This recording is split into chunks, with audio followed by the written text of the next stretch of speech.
Hello, my name is Critically Chris and welcome to my channel. This video will be a review on Freida McFadden's The Boyfriend, a book I had read not too long ago and does have to be a personal favorite of mine by this author so far. I was so hooked from the start of this book. I had read whenever I could, as fast as I could. I was so into the storyline, and I had ended up finishing the book right before midnight when I had work in the morning, but of course that did not stop me going on an hour-long rant before I had gone to bed. Little warning, this review may have some spoilers, so if you are interested in reading the book, I highly suggest reading it yourself before watching this video. This book had all the aspects of a thriller that I love, a weird side story that loops in somehow, vague details allowing you to come up with your own theories about how the book is going to end, and a second point of view from the boyfriend, which you do not always get in thrillers. Although I did get a little upset learning that I was being lied to for 300 pages, that is what made the book so good for me personally. We get the point of view of Sydney's boyfriend Tom when he was in high school, delving into his home life, school life, and psyche.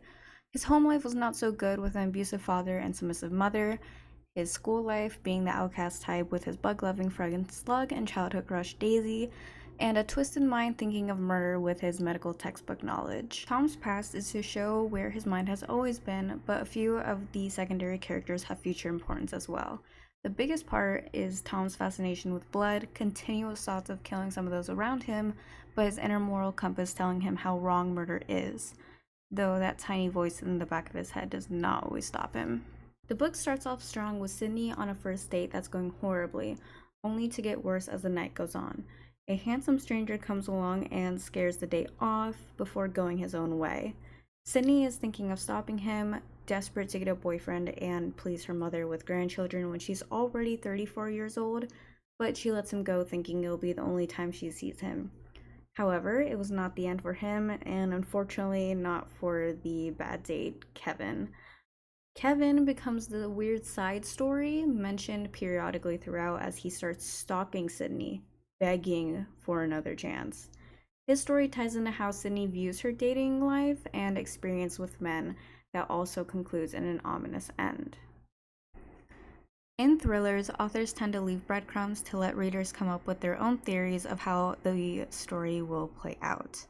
Depending on who's reading, some clues seem more obvious than others. Slug and Randy having a mutual adoration for ants led me to believe they are one and the same since Slug's real name was never mentioned. He also didn't seem to have an issue disposing a body or of someone he deemed to be a problem. Slug being someone girls tend to avoid in school and both men coming off a little creepy, I theorized Randy had done the crimes in school and continued until present time. Of course, though, the obvious to me was not the answer, and when I did reach the twist, I recognized other details that were included that had I thought were more important, it would have gave me a different hypothesis. Nothing written in a thriller is accidental. Some details will hint at the ending, while a lot is to throw you off to get you shocked. And I truly was very shocked. Overall, I would personally rate this book 5 stars, and my love for this author's writing style grew.